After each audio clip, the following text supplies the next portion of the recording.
Our ulam for today's video.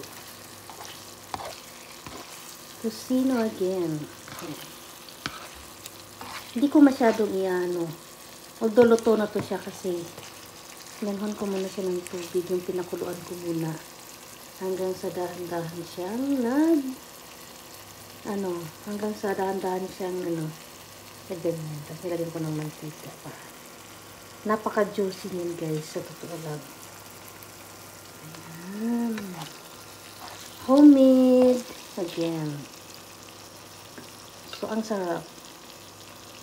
Nagustuhan ng aking mga boys.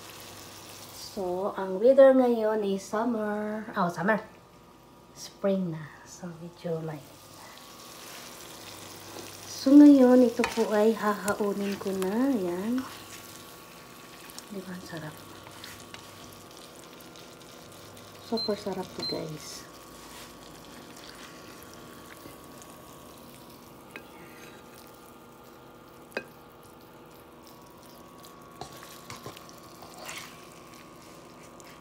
Pwede po kayong gumawa ng marami tapos i-stack nyo sa freezer. Para pagka gusto nyo magluto. Super sarap guys. Super sarap niya. Hindi ko masyadong nilalagyan ng kulay kasi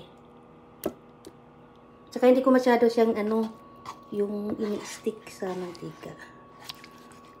Kasi mas masarap. Ano naman siya? Juicy. Napaka-juicy niya guys. Ang lambot. Kasi niluluto ko na siya sa Tapos konting lang. O, diba?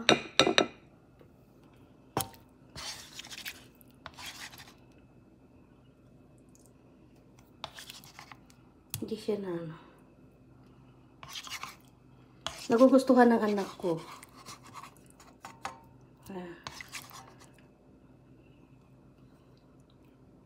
So, ang nito guys is